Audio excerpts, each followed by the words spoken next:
Bienvenue à tous, vous trouverez dans cette vidéo une méditation guidée selon les techniques et les enseignements donnés par Paramahansa Yogananda. Ces enseignements sont basés sur des vérités universelles et n'appartiennent à aucune religion en particulier. La tradition yogique dont ils sont issus les met au service de l'humanité tout entière. Si vous voulez profiter pleinement de cette expérience, prenez le temps de passer par chacune des techniques guidées ici. Elles permettent tout ensemble de mieux goûter à ce que l'on appelle l'état de méditation. Cette vidéo contient également une technique de préparation à la méditation appelée Yogoda, qui sert à la fois à nous recharger en énergie et à développer la perception de celle-ci. Pour apprendre cette technique, ouvrez la liste de lecture « Apprendre Yogoda ». Selon la tradition transmise par Yogananda, un chant précède immédiatement la méditation afin d'orienter nos pensées et nos sentiments vers une fréquence propice. Pour sauter cette introduction la prochaine fois ou pour aller directement au début de la méditation guidée, voyez les repères indiqués dans la description de la vidéo ou dans la barre de lecture. Si vous appréciez le contenu de cette vidéo, vous pouvez nous aider en vous abonnant et en ajoutant un pouce. Ananda francophone vous souhaite une belle méditation.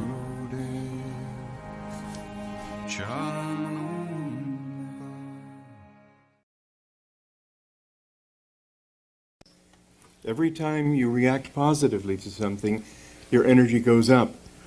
And every time you react negatively, it goes down. Children display this much more than adults who have some measure of ability at least to dissemble. And children, you'll find them when they're excited about something, they're jumping up and down. And when they're unhappy, you can see their energies pulling their consciousness down. Well, Kriya Yoga helps to get that consciousness controlled in the spine where this reactive process begins. Any outward physical movement is only a reaction of this inner one. And that's why the breath follows the, when you feel uplifted, when you feel happy, when you feel inspired, you inhale. When you feel sad, you sigh, you exhale heavily, like that. And it's the energy going down in the spine. Once you get control of this up and downward flow in the spine, which you get through Kriya Yoga, you get that measure of control where you aren't affected outwardly. You can no longer feel and react in an excited or a depressed way, and this is the way of the yogi. It doesn't mean that other state of apathy. It means that you take your joy inside. It means that you take any sorrow that you feel and turn it into a feeling that, after all, only God is permanent, only God is real. And so that downward energy, instead of being a rejection, is a withdrawal of energy. So those of you who don't have Kriya yet, I'm whetting your appetite. And those who do have, this may help to give you some understanding of the depth of Kriya and how all-pervading it is. As Roy was saying, Kriya is much more than technique. Once you learn this practice, this should help to influence your entire life, so that anything that happens, don't get affected by it. Take it inside. Live from your center outward rather than from outward inward, outside inward. Now then, there are two aspects to this centennial, to Master's life. And I could go on and on with stories. I've told so many stories of him over the years, and many of you have heard of them. I don't want to go into more stories now, because I want to emphasize what all of our speakers did in one way or another. Peggy at the very end said really what I want to say, so I can accuse you of stealing my thunder, as they use it. The thing is that Master's life is above all to the individual soul. He came to bring a message, and that message is to you individually. It is not to an organization. It is to you as you are in your relation with God. And this is the dilemma that we have in religion always. I want to talk about that principle in addition to telling stories about him as he was, to talk about how we can bring this teaching out into the world, because we have to look ahead. That's the important part now. whatever we are in ourselves is our religion. It is not what organization we belong to. There are some people who belong to any church you can name who are saintly. There are other people who can belong to the same church and be devilish. The church does not make you holy. You don't become holy by joining the church. What Master did was come to the West with a message of self-realization. That is to say, how to realize ourselves. And that should be our paramount ideal, our paramount goal. Then within that context, the smaller thing is to have an organization that can help to spread these teachings because if you had no organization, it would not be as powerful a message. But the organization is the servant of the individual. The individual is not the servant of the organization. The purpose of the organization should be always held paramount to be the individual's personal relationship with God. Master wrote some beautiful prayers. As Peggy was saying, however, Master said also, the best prayer is the one that comes from your own heart. The only truth that will ever be expressed through you is what you express more and more deeply from your inner self, not from any outward ritual, belief, or ceremonial. Now, in religion, you find that there is constantly a pull between these two sides, the individual and the church, or the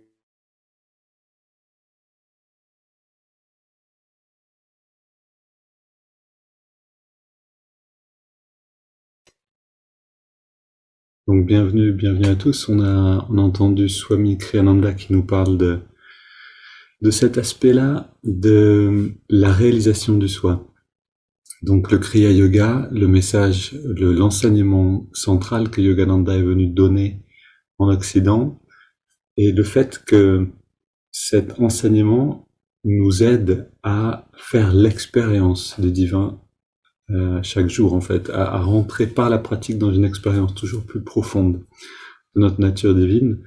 Et ces quelques mots aussi à propos de l'organisation qui font écho aux mots de Jésus lui-même à propos vous savez, le Shabbat est fait pour l'homme et non l'homme pour le Shabbat. Et Swami Kriyananda disait à l'instant, l'organisation est faite pour servir l'individu et non l'individu pour servir l'organisation. Et c'est cet esprit-là, en fait, que Yogananda est venu donner avec cet enseignement. C'est aussi, on est ici pour faire une expérience. On n'est pas là pour créer une organisation qui va être de plus en plus puissante, etc. On est là simplement pour faire une expérience et on a besoin d'un peu d'organisation pour que cette expérience et cette transformation de la conscience puisse se faire. Mais toujours ce principe que répétait souvent Swami Kriyananda, les personnes sont plus importantes que les choses. Une personne est plus importante qu'un projet ou qu'une organisation, etc. Ok. Je voulais juste dire un mot encore à propos, parce que Alba a amené un élément de réponse intéressant hier à propos de quand la personne quitte son corps, donc quand on meurt, simplement quand on abandonne le corps, pourquoi est-ce qu'on voit tous ce tunnel? Pourquoi est-ce que les gens qui font une expérience de proche mort témoignent d'un tunnel de lumière, etc.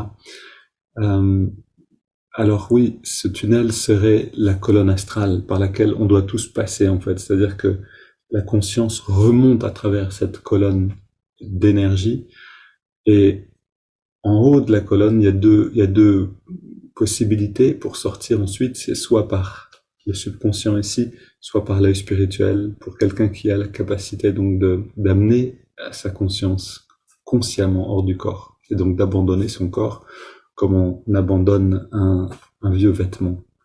Voilà, je voulais juste rajouter ça. Et maintenant, allons dans Yogoda et recharger le corps en énergie. Je vous invite encore une fois à ouvrir les fenêtres.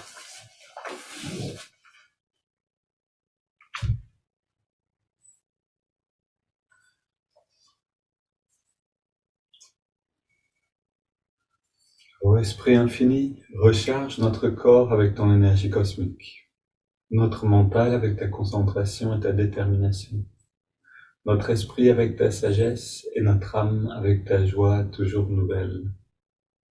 Éternelle jeunesse du corps et de l'esprit demeure en nous pour toujours. Bras tendus devant, double inspire.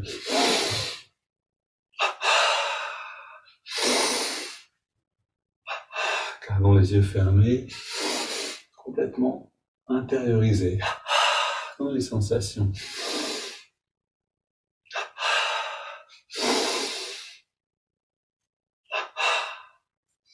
Sur les hanches, recharge des mollets.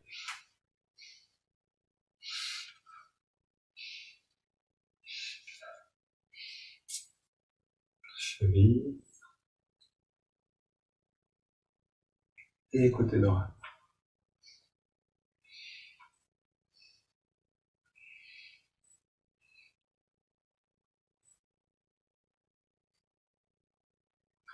Avant-bras et mollet gauche ensemble.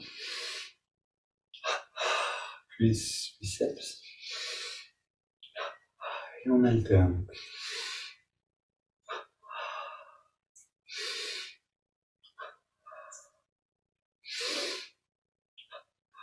Donc là, on travaille avec l'énergie dans son expression la plus brute, concrète. Côté droit maintenant. C'est-à-dire qu'on peut ressentir cette énergie qui remplit les muscles et qui réchauffe aussi le corps.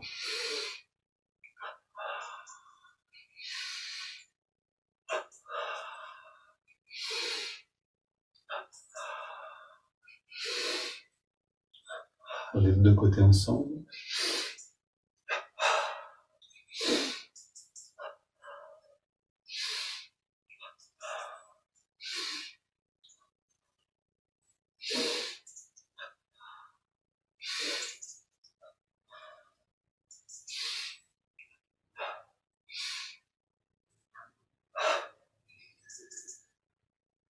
On continue avec fesse gauche, poitrine gauche. Et on ressent comment à chaque fois qu'on contracte et on relâche, un peu plus de présence vient habiter ces parties du corps.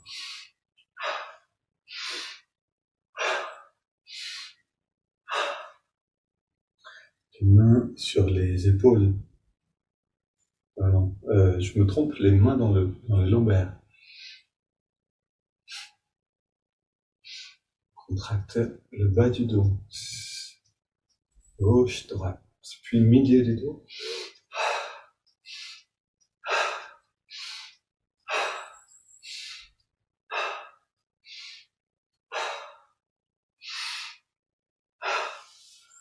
Et enfin le haut du dos au niveau des omoplates.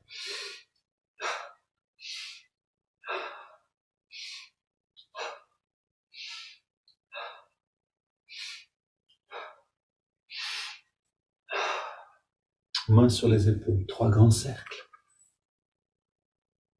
Et en arrière. Contracte le cou 3 fois. Puis à gauche et à droite.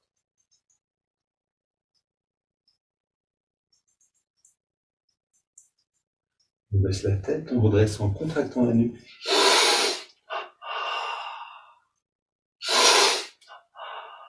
On relâche à chaque fois. À l'expire. Vous contractez 3 petits cercles. Dans les deux sens, 3 grands cercles détendus. Bras tendus vers le sol, poings fermés.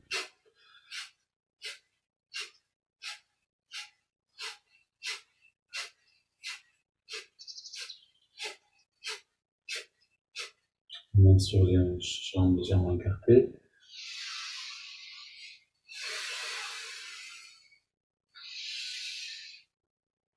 Et dans l'autre sens.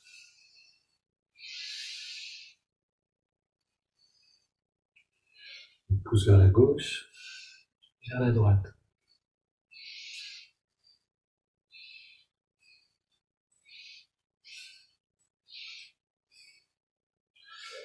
Et pousse sur l'élan, sur les vertèbres.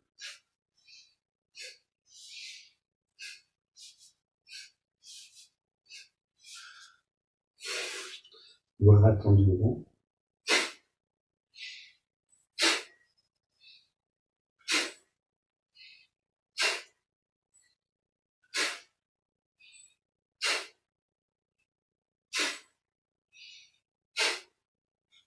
Et on vient tapoter sur la tête.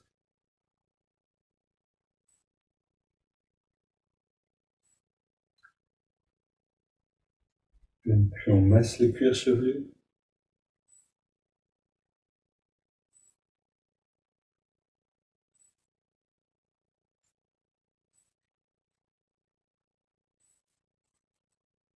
Et on ouvre la porte du prana.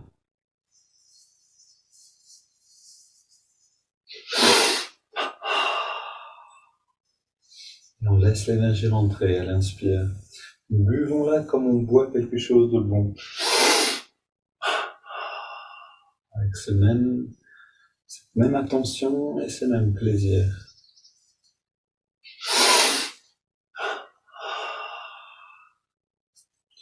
Biceps à gauche et à droite.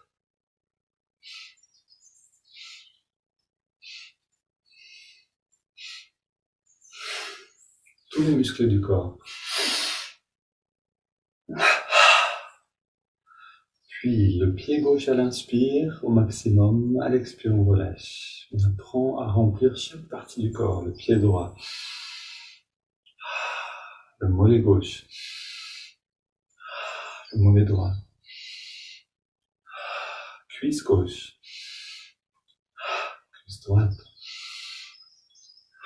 fesse gauche, droite, bas du ventre, haut du ventre, avant-bras gauche, droit, biceps, à gauche et à droite, poitrine, puis le cou, à gauche, à droite, devant, derrière.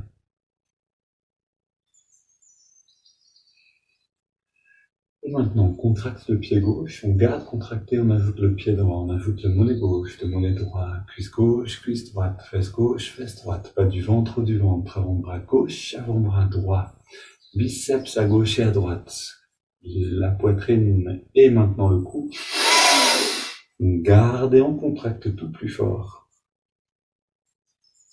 On relâche le cou, on relâche la poitrine à droite et à gauche. L'épaule et le biceps droit et à gauche. On s'applique à relâcher une seule partie du corps à la fois. Apprenons à le faire. L'avant-bras droit, l'avant-bras gauche. Le haut du ventre, le bas du ventre. Fesse droite, fesse gauche. Cuisse droite, cuisse gauche. Mollet droit, mollet gauche, pied droit et pied gauche. Double inspire, tous les muscles. Encore. Et encore une.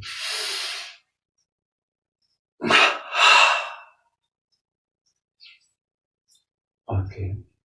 On va raccourcir un petit peu, mais on va quand même faire les mouvements pour les bras qui ouvrent en réalité, qui vivifient la poitrine, donc qui permettent d'ouvrir la zone des sentiments, la zone du cœur.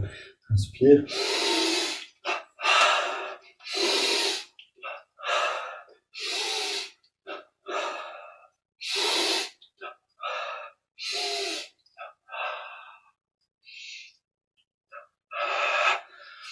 Soyons toujours attentifs à bien aller au maximum de l'intensité dans chaque mouvement. Il n'y a pas vraiment de limite à cette force qu'on peut mettre dans les muscles.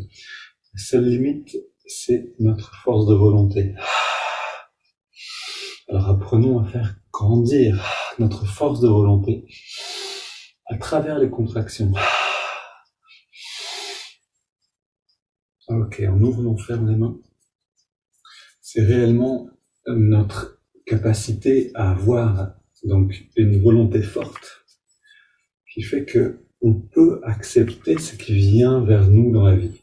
Si notre volonté est faible, La moindre difficulté nous renverse.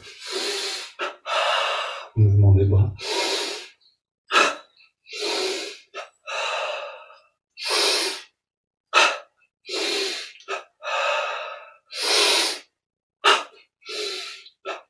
Et de la même manière, les états de dépression sont des états de manque de volonté,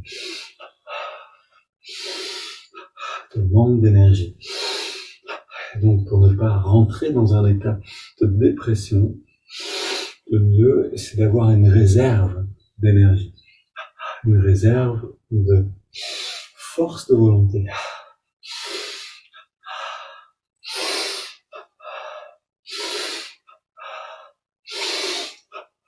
Comme ça, le jour où vous êtes un peu fatigué, où l'humeur est un peu plus en bas, vous avez quand même ce coussin pour passer à travers la journée avec le sourire, ou en tout cas avec plus de facilité. On marche sur place, puis on court sur place.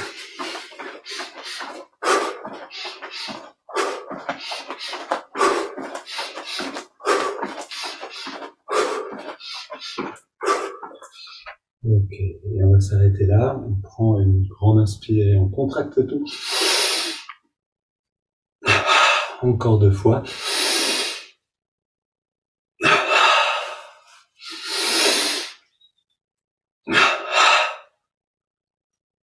On reste détendu, on a les yeux fermés, le regard redressé.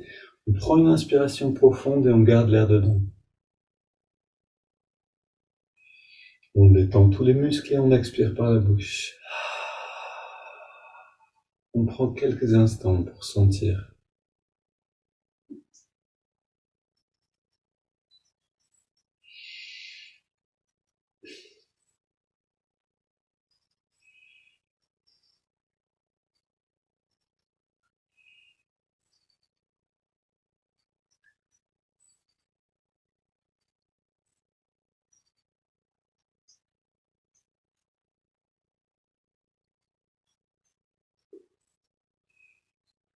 Et en ressentant, on amène la conscience dans l'énergie, dans le corps d'énergie.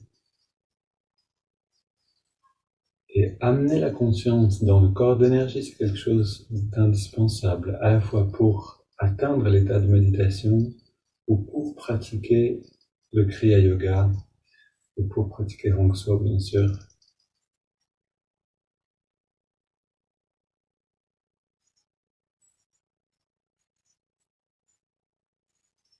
Et emmenons cette conscience-là dans la pratique, justement.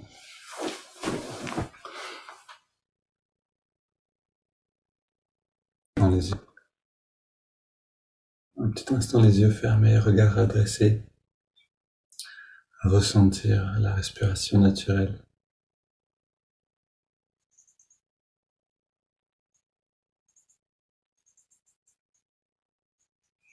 I have made thee pole star of my life. Donc ça, c'est des paroles en anglais. I have made thee pole star of my life.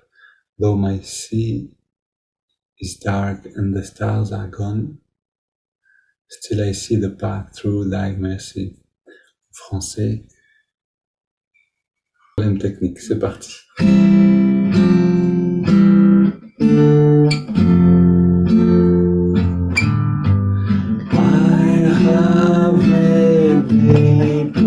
Star of my life, I have made thee pole star of my life. Though my sea is dark and my stars are gone, though my sea is dark and my stars are gone, still I see the path through thy mercy. Still I see the path through thy mercy. I have made thee pole star of my life. I have made thee pole star of my life. Though my sea is dark and my stars are gone, though my see stars and white stars alone. Still I see the path through thy mercy. Still I see the path through thy mercy. I have made thee pole star of my life. I have made thee pole star of my life.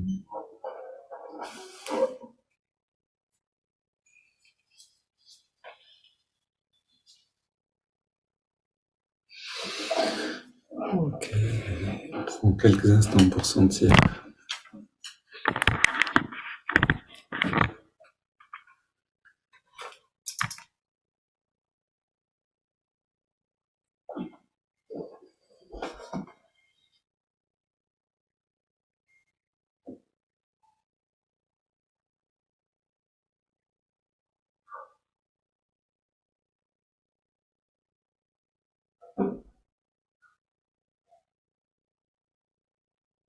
Et accueillir la respiration, une respiration maintenant profonde. On inspire du bas du ventre jusqu'en haut des épaules, lentement, tranquillement, en déployant toute la colonne d'air.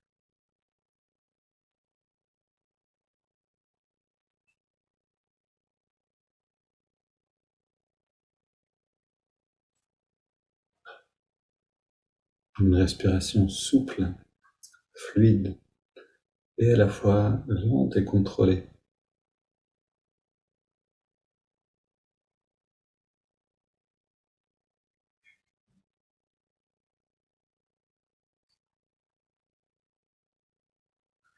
La prochaine inspiration, on entrelace les doigts au niveau de la poitrine.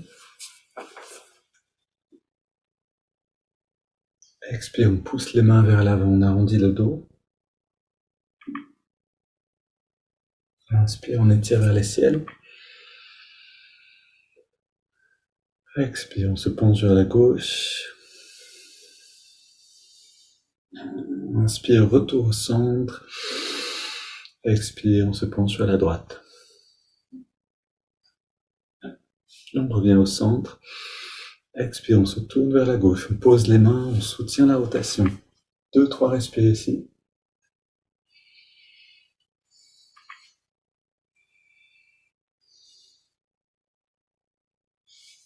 Et on revient au centre. Inspire, on étire vers les ciels. Expire, on se tourne vers la droite.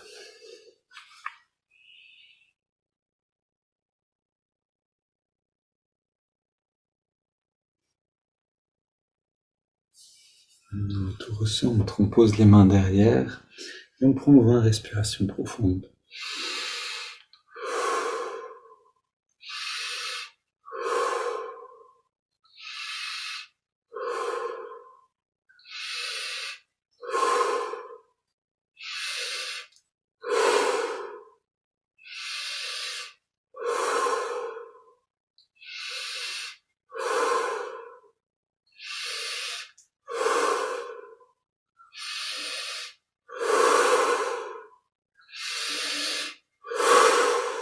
On augmente l'amplitude et l'intensité de la respiration à chaque fois.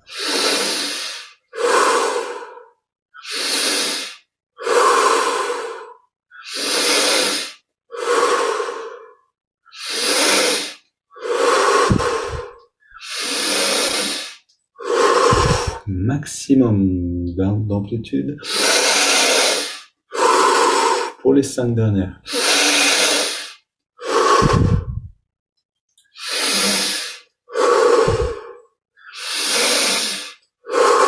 Deux dernières.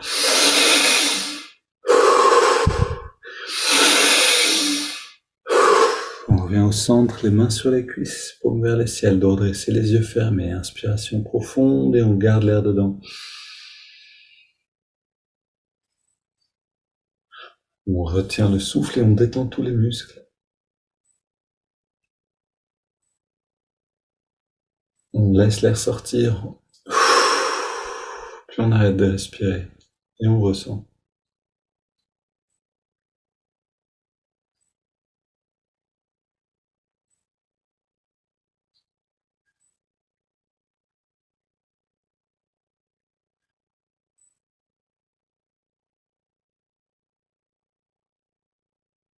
On inspire à nouveau.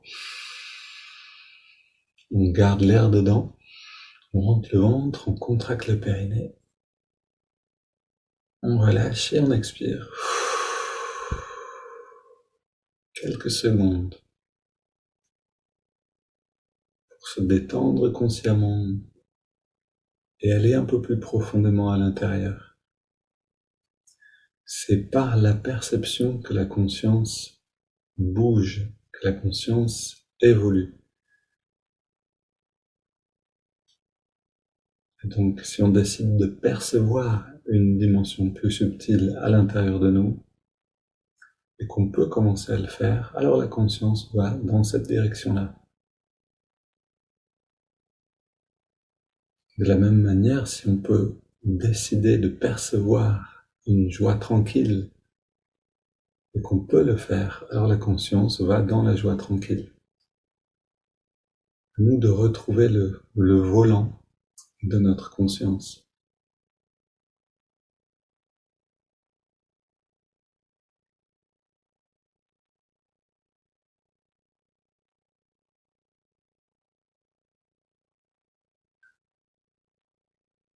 On prend maintenant une double inspire par les narines. On serre les poings, on contracte tous les muscles du corps. Et on expire, on se détend, on recommence.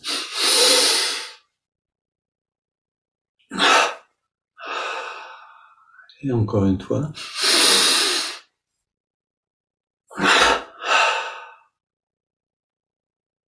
Et maintenant, on inspire dans la détente sur 5 par les narines, avec l'idée donc de ressentir cette énergie qui remonte le long de la colonne, jusque dans l'œil spirituel. Inspire maintenant.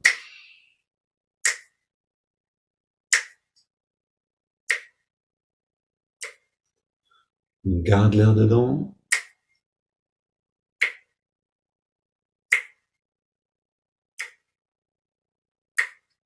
Puis on expire. Et on perçoit comme un rayonnement de bien-être ou comme une lumière qui émane de l'œil spirituel. Inspire à nouveau.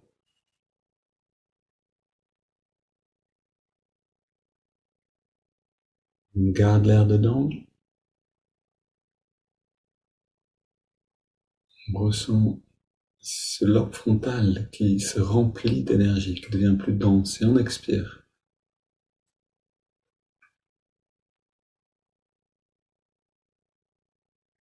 Inspire.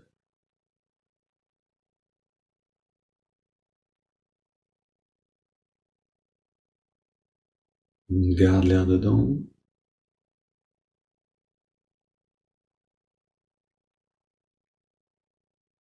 Expire.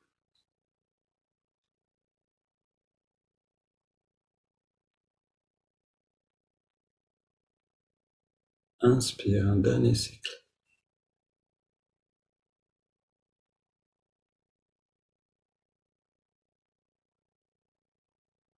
Retiens le souffle.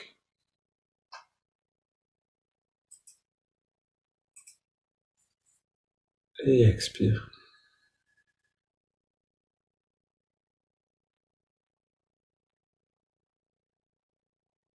On prend une grande inspiration par les narines. Puis on laisse l'air aller et venir sans plus rien contrôler.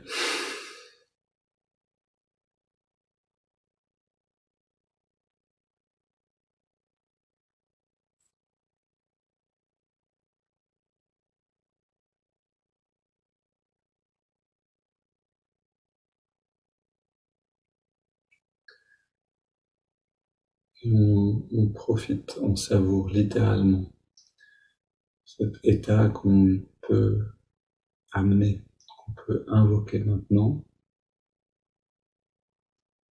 C'est un état qu'on va approfondir chaque jour. Le fait de prendre le temps de savourer va aussi naturellement amplifier l'effet de la répétition.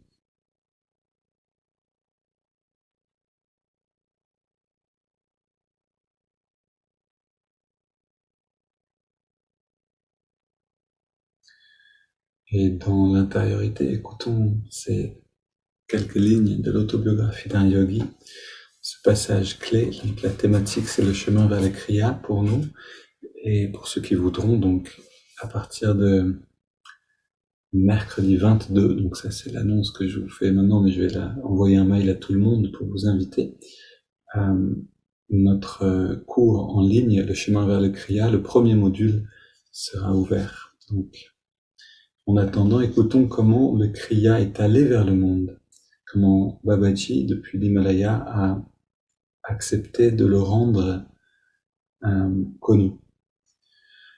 Donc, Lahiri Mahasaya est dans l'Himalaya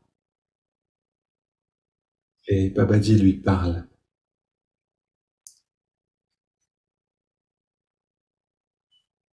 C'est maintenant Lahiri qui parle lui-même. Combien ma famille, le bureau et le monde me semblaient lointains à présent. À l'écoute de mon gourou dans les hautes solitudes himalayennes. Et pourtant une inflexible vérité résonnait en ses paroles. Je consentis docilement à quitter ce havre de paix béni.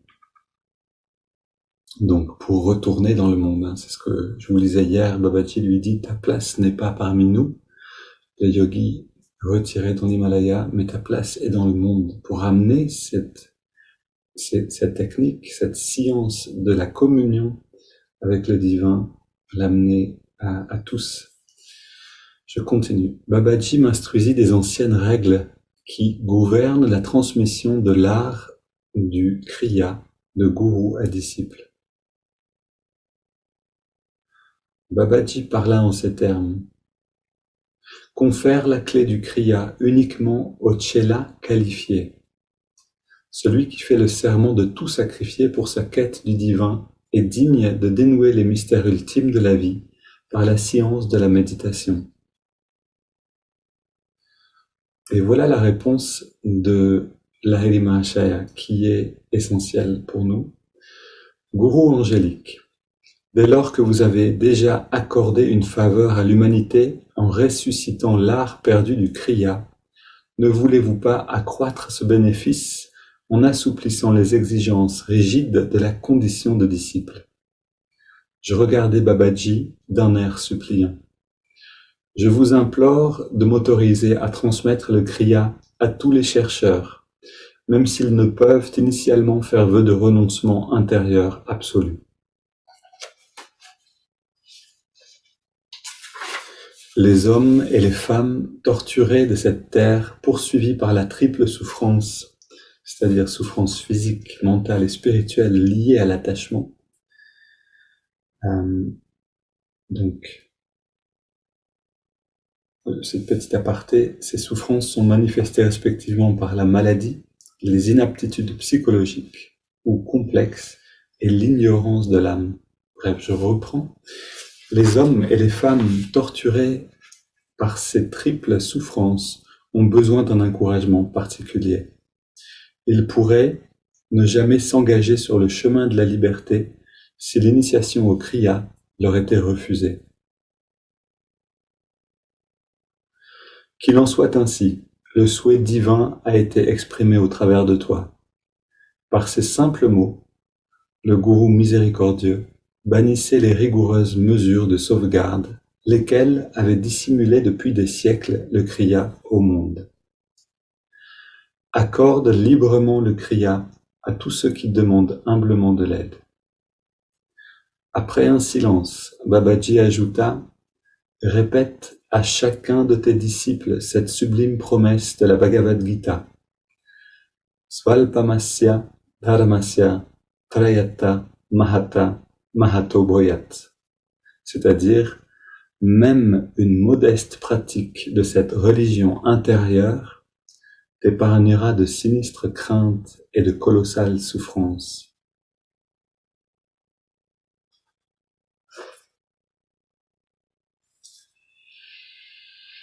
Et ici, on parle de la pratique du kriya. Religion intérieure qui signifie se relier à Dieu intérieurement. Et c'est bien ce que le kriya nous permet de faire. Donc, je termine en disant juste que samedi matin à 8 heures, bienvenue pour un moment où je vous présenterai le chemin du Kriya, comme on va vous le proposer, donc à tous ceux qui souhaitent le suivre. Et il y aura un moment de questions-réponses. Maintenant, entrons dans la pratique de Hong So en amenant l'attention dans les narines.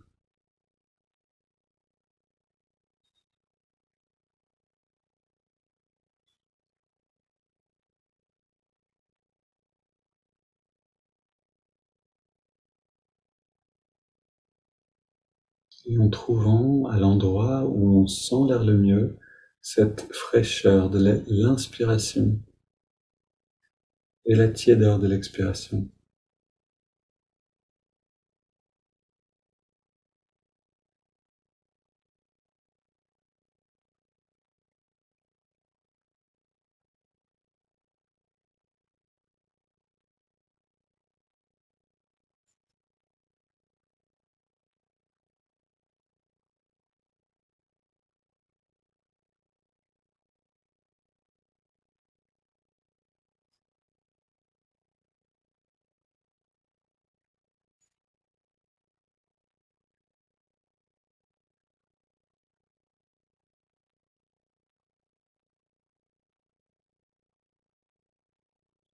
Restons dynamiques avec la conscience. Ne pas perdre ce qu'on est en train de faire, mais en 4 ou 5 respirations, entrer profondément dans la rivière du souffle.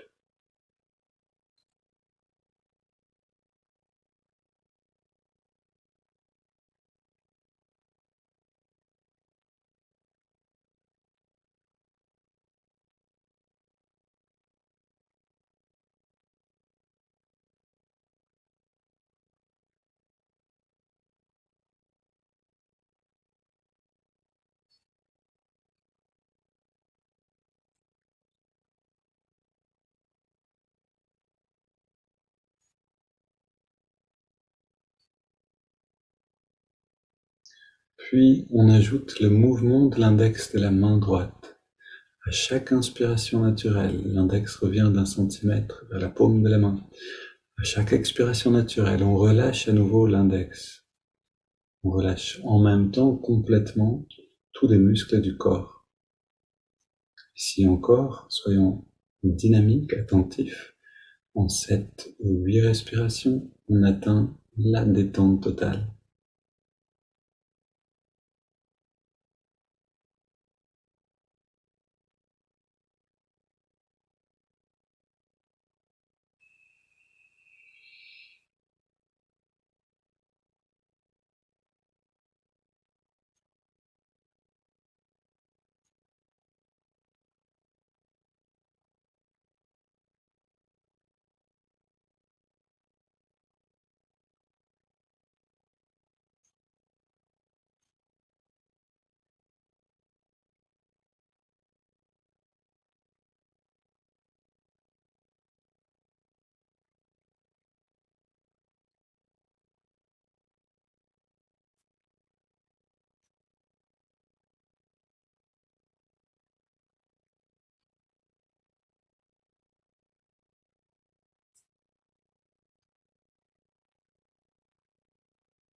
Fraîcheur, tiédeur, détente totale.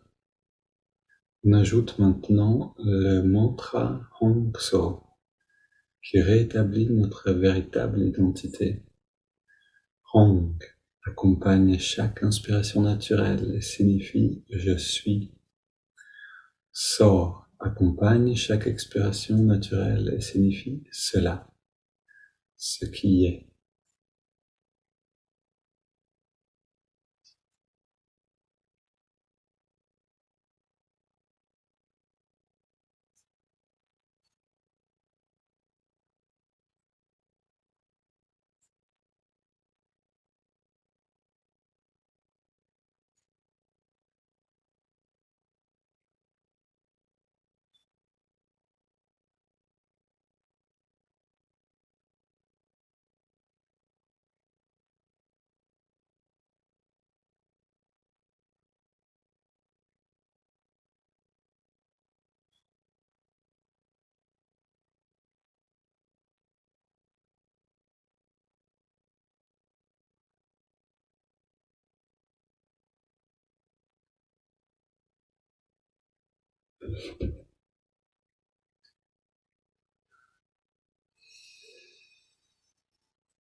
Et puis on prend une inspiration profonde.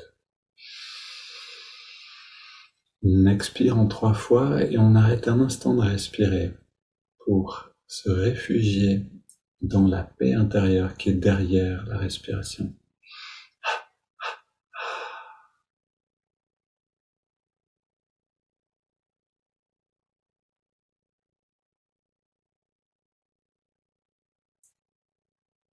Puis on laisse le corps respirer à son rythme.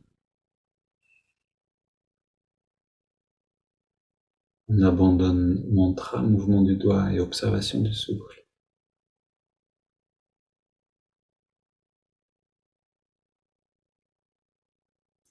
Et on perçoit le bien-être qui est derrière l'agitation du corps et du mental.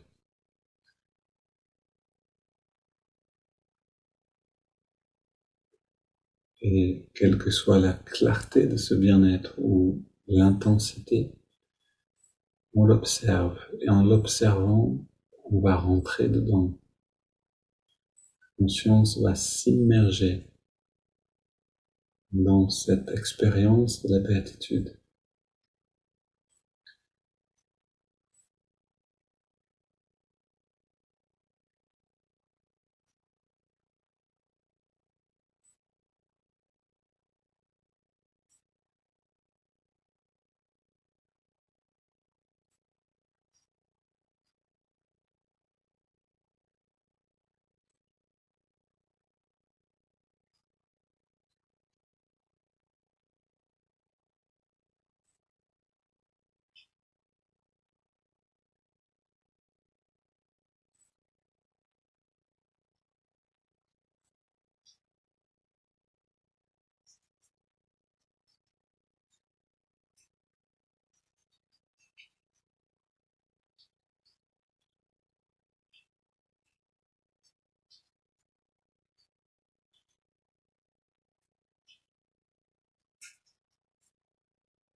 Une belle journée à tous et à très bientôt.